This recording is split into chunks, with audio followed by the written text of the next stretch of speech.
What's up, everyone? How is everyone doing today? Welcome to the very first BuzzFCA podcast. For those who are unfamiliar with FCA, we are the Filipino Cultural Association at the University of Maryland College Park. We embrace our culture to the UMD community and create everlasting memories while doing so. This podcast will expose you, our viewers or listeners, wherever you are about our community and lifestyles by the general body for the general body. We are very excited for this podcast becoming real in such a short amount of time. So let's take the time to introduce our team. Hi guys, my name's Naz. My full name's Nasia Nguyen, but you can call me Naz. And I am also a part of FCA. I'm a senior, or super senior actually. And I'm the co-host for BuzzFCA podcast. Hi guys, I was just here like 2 seconds ago. My name is Marierose. I am a communication major. I'm a junior. Good. And yeah. Hello. My name is David too. I'm a sophomore at the University of Maryland College Park, and I'm also a co-host of the BuzzFCA podcast. Marierose is also a co-host of the Actually, she is the host of the BuzzFCA podcast. All right. So to start off our first episode, we would like to dive into what really defines FCA, meaning like who and what really is FCA, also our community, and as it continues to grow bigger and bigger, how that community and that relationship between general body and executive board changes. And so to start off our first episode, we have a special guest, our very own president of FCA, Enzo Regala. Yes. Hello, what's up everyone? Welcome, Enzo. We really appreciate you taking the time to like sit down and talk with us. So thank you. Hi guys, my name is Enzo. I'm a junior. I'm an information science major. Thank you guys so much for having me. Very honored to be here. It's gonna be really fun. Okay, so for our icebreaker, let's go down the line and say our least favorite boba flavor. I might be put at the stake for this, but my least favorite boba flavor is taro milk tea. And Ron, the audio engineer, is throwing the middle finger at me, but listen, to me, it tastes like chalk, like cardboard. Ooh. I don't know why. Maybe it's just I was born different, you know? You're built different. I was built different. Taro's weird, especially some places like Gongcha. They don't specify what kind of taro. Sometimes it's like purple yam taro, so I'm like, ew. Anyways, for me, I think my least favorite boba flavor would be strawberries. It has to depend on if it's artificial, real, but like at the same time, I think I just like eating it as like a fruit by itself. I don't really have a least favorite flavor. All boba flavors are really good, except I ordered taro milk tea one time at Gongcha, and there was pulp in it, and I really did not appreciate that. So Gongcha, you guys step up your game, please. Thank you. What about you, Enzo? What's your least favorite boba flavor? Man, okay, the worst boba is Boba Fett. Nah, I'm kidding. Alright, well, I don't know. I don't really have a worst, but there's a boba that I saw at Gongcha. No, not Gongcha. Why is it always Gongcha? It's not Gongcha. It was Ding tea? No. Cha time. Yeah, they had popcorn boba. That was weird. First question of the day. What is FCA to you guys? Like who has made it a wonderful experience for you? FCA to me, it's a lot of things actually. I mean, I guess it's family, it's support, it's, you know, it's just, it's a way of life. Yeah, no, it's a lifestyle. FCA is life. Yeah, no, but I mean, yeah, it's like a big supportive family. It's reliable in terms of having people to be with, in terms of guys, you're hurting Neji. That's my dog. Come on. They're not actually hurting him. He's such a good boy. There's no hurting of animals in this podcast. Okay. He's like, What did you do? That? But yeah, FCA is family to me. Wait, what did you do? I put my leg across his body. Oh. And I want to like hug him with my leg, but he was like, Why would you do that? Stinky feet. Yeah, bro. Yeah, I mean, FCA has always been there for me ever since I was a freshman. You know, I didn't have much things to do on campus, but you know, when FCA came around, I always had something to do. I always had people to be with. It was nice. What does FCA mean to you, David? me. So as a person who's not Filipino, I am Vietnamese and Chinese specifically, and so I didn't expect to get as close with people in FCA as fast as I did. But like really what Enzo said about how FCA was just this like really, really big family. It may sound really cliche, but honestly, it's the best way I can describe it. Just how hospitable everyone was and how everyone made me feel so welcome to the org so fast. It was really beautiful. It was really magical. And I'd say ever since I like initially joined, nothing has been there's been nothing like it. There's been no org, no group of people who've been so warm, so welcoming, you know, so quickly, you know. I just feel like FCA is something really special to me. So, yeah. Thank you, David. That was beautiful. So, to me, Naz, I agree with our president, Enzo, and David. FCA is like family to me. And I am also not Filipino, but they accepted me with like open arms. It was kind of like, I think a member, Josh Namada, shout out to him.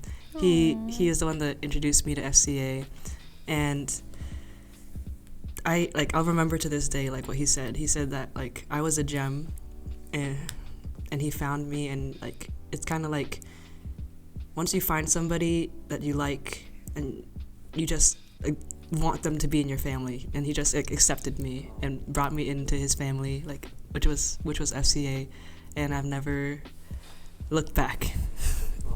Yeah, and I appreciate it so much. Because, yes, we love Josh. We love you, Josh. It's a whole different experience from other clubs I've been a part of. I've been a part of Asian American Student Union, and I've like looked into the other Asian orgs as well. It's not cliquey, I guess. Like, I don't know, some clubs you've been to, there's like already established groups. But like FCA, everyone is so nice and welcoming, and like once you go into like a GBM, everyone is like all smiles and like attentive to you, you know. They're making sure that you're okay and you're having a good time. For me, for FCA, since it's my first year physically on campus, it's just like a different like world for me, since like FCA is more towards like my culture, and I'd love to be like a part of that community, especially towards like my Filipino ethnicity as part of it. I'm still like slowly getting into it. I'm trying to be involved as much as I can because I hear a lot of like great stuff about FCA, and especially what Naz says, like everyone's very not cliquey. Like I'm sitting in a room with like people I just met, except David. I met David a long time ago, but like it's kind of crazy. It was like, what? I'm with Naz, Enzo, Ron. Wow, I love it.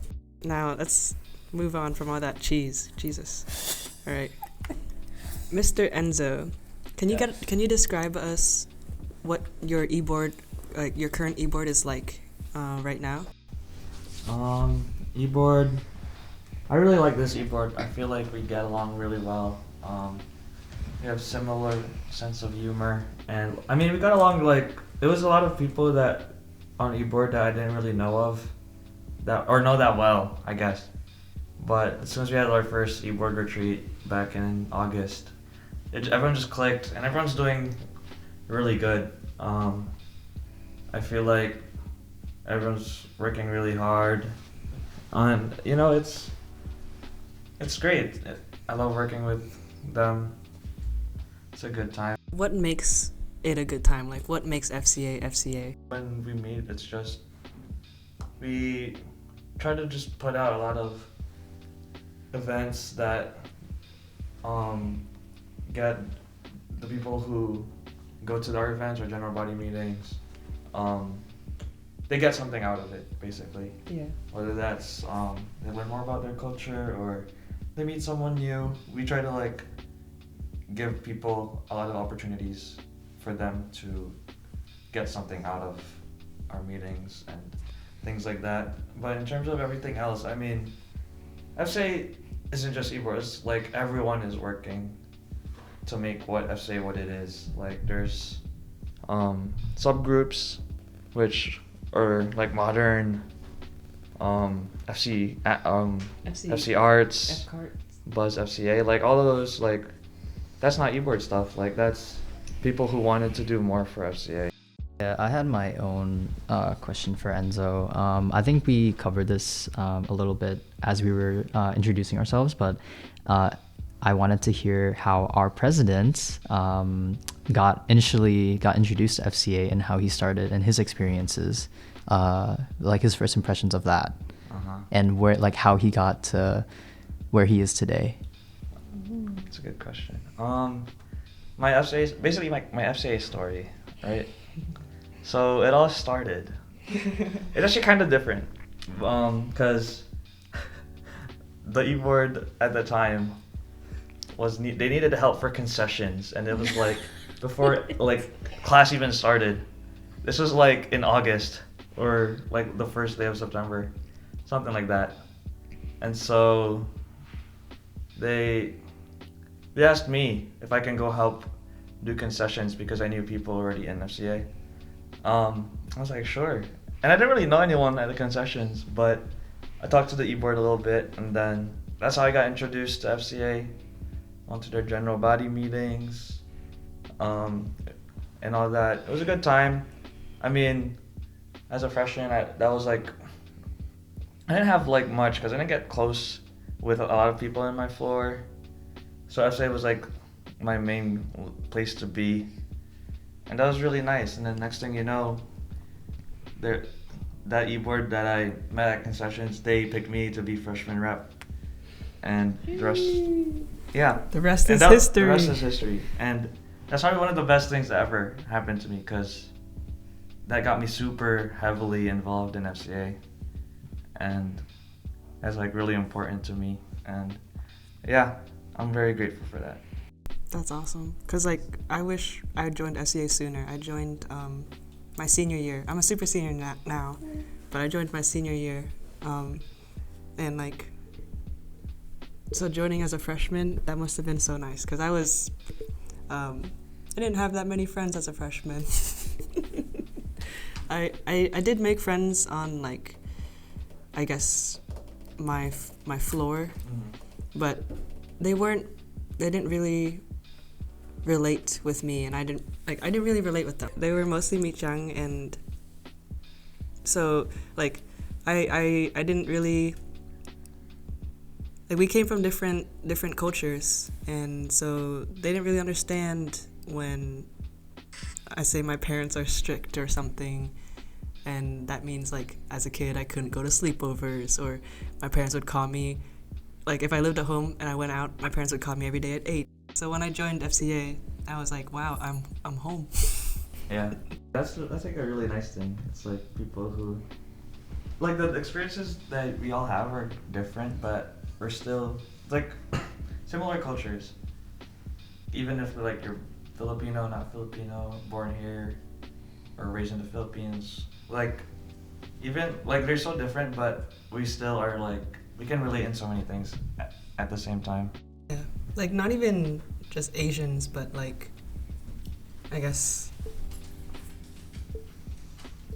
we just like relate with each other and are open-minded to hearing each other's stories. Umbrella of like ASU or APTA, just the Asian American umbrella is also I feel like very significant in allowing us to grow close with each other in a natural way. Mm-hmm. So yeah. I'm not racist, I swear. Come on. There are white people in FCA. Yes, and we love them dearly. Yes, it's just they are now the, no offense, but they are now the minority. And there's nothing wrong with that. Yeah. No. It's just, I needed some people that I could relate with. So since you have been given yourself a responsible role for FCA, being the president, how have you helped bring awareness to this association in the past year, or ever since you've become the role as a president? Do you feel like more respected as a president of this association, or do you feel like you have a better reputation as being the president of FCA? Honestly, like in a good way, not really. I mean, I feel like people still like, they know me for Enzo first, I feel like, which is, I really appreciate. I don't know, sometimes I even forget. It's like, oh shoot, I'm president. But I mean, yeah, I guess like when you go to like, when you meet new people, it's a little bit like that, where there's like a little, I don't know, I guess it's a little bit like just recognition, but other than that, I feel like it's not much different than how people would usually treat me, which I really appreciate, you know. Even though you are president, I never have to come and act like super formal to you just because of your title. It's just like, oh yeah, that's my, you know, that's just Enzo. That's He's my guy. president. Exactly, that's my prez. That's my, You know, that's my, there has never been a time where I was scared to approach you because of your title, you know. And I think having that quality of being very open-minded, very laid back, in terms of meeting new people and like running an organization is very important. Just to allow them to like create a safe space for other people. So yes. Thank you very much, Enzo. No, I appreciate you, David. Thank you. That means a lot. I love you. I love you too. Oh my god. Oh shoot. We're recording. So like, It's okay, we can cut this out. no. Leave that in. Kiss. No. I want the world to know. Kiss, fall in love. Mwah. Oh. That was so cute. Yeah. When did I first Thank- meet Enzo? Like Discord? Yeah, Probably. I think Discord for me too. Oh yeah, for both. All of you guys actually. Yeah. Technically. Well, technically, so for me personally, I wasn't very involved in FCA my freshman year because I'm a sophomore right now. And my freshman year, I was more involved in VSA, and I was participating in their GBMs a lot more. And so the only reason I started coming out to FCA was because I kind of got baited by upperclassmen. I'm not saying that was a bad thing. I'm just saying that I met a lot of FCA people in person. And so I actually met Enzo in, like, appropriately, I met Enzo in person, but I've known about him since last year's PCN because that was one of the first FCA events that I went to as a freshman, and I absolutely loved it. I remember Really? I loved it a lot. I remember it was streamed on Twitch, right? Yeah. I remember asking in Twitch chat why the better TTV emotes weren't working, like all the Omega lols and the Kek Ws and the lol Ws, because I'm kind of a Twitch nerd. And then I remember it was Enzo that replied. He was like, yeah, no, like the channel has to allow that to happen. And I was like, big sad. And so that was my first ever interaction with Enzo, and it was through Twitch. Yeah, it's a fun little tidbit. But ever since ever since we were back in person, I've been getting along and meeting everyone in person for the first time, and I feel like our relationships have become so much more personable just because we can actually interact with each other, like not through a computer screen anymore. Mm-hmm. So yeah, and I really appreciate that a lot. Yeah, is that crazy? Like 4 months ago, we never interacted in person before. But look at us now. All right, look at us. Who Look would at have us. thought? Who would've thought? Who would have thought? Yeah, I feel like I first met, well, I didn't even meet. I just like, I saw Enzo on the Twitch stream as well. Like, I was like, okay, so that's Enzo. He's funny. Wait, really? I feel like we played Valorant before that. Really? I don't know. It was either before or after, but like, I have bad memories. So. Yeah, me too. It's okay. But I know for sure we definitely like we bonded. I remember like playing like Pokemon Minecraft with you. Oh, Pixelmon. Pixelmon. Yeah, that's where I was like, yo, Enzo's really nice. Like and like I got to talk to him for a bit. Yeah. And then I think we got real close once school started and like things were ramping up and we were doing concessions and we were hanging out a lot more. Yeah. Yeah. And I also really appreciate you because like you're the kind of president that's like approachable and you're like our friend. I think having really good connections with your general body is like one of the most important things to have as like not just as president but as a board member in general, because at the end of the day the board is what keeps FCA alive, and at the same time you can't ditch your general body, you know, and having the kind of like acting as a liaison between general body with your board is extremely significant in, you know, making sure everyone is included. Yeah. No, but low-key though, I feel like general body is such a big, like, they've made, I think, the same way e-board or FCA can function without e-board, there's no way FCA can function without general body. And it's like, I don't know, I feel like it's a two-way relationship. But I feel like our job for this year as e-board has been made so easy because we have like such a great general body this year. Like everyone, like you guys, you're also like active and like that thing of like being inclusive and welcoming to everyone, like you guys are also doing that to other people, you know, and spreading that that energy. So it's such a good, like it's so big and so important. So yeah, general body's been carrying. Thank you, Enzo. I'm about to cry. No, actually. Oh, so sweet. Okay, I think this is a good stopping point. Okay, bye guys. Just kidding. Okay. How do I end this? I didn't I even got get you to guys. there. All right. I think that's about time. All the time we have for this podcast specifically. Thank you so much for attending. I know we don't really have a video version of this, so this is going to be audio only. So I really appreciate you guys and for being patient and for being understanding. So yeah, this is gonna wrap up our first BuzzFCA podcast. Yay! Oh, Enzo, do you want to say anything? Any last words? Do you want to promote anything? What's going on in your life? Oh, I mean, not really. I mean, I was like, okay. like this is your guys' thing, you know. But yeah, I mean, thank you guys so much for having me. It's been fun. I can't wait to see this when it gets out and then the future episodes. It's gonna be really fun. It's so cool. Thank you. All right. Thank you guys. Yeah. Bye bye.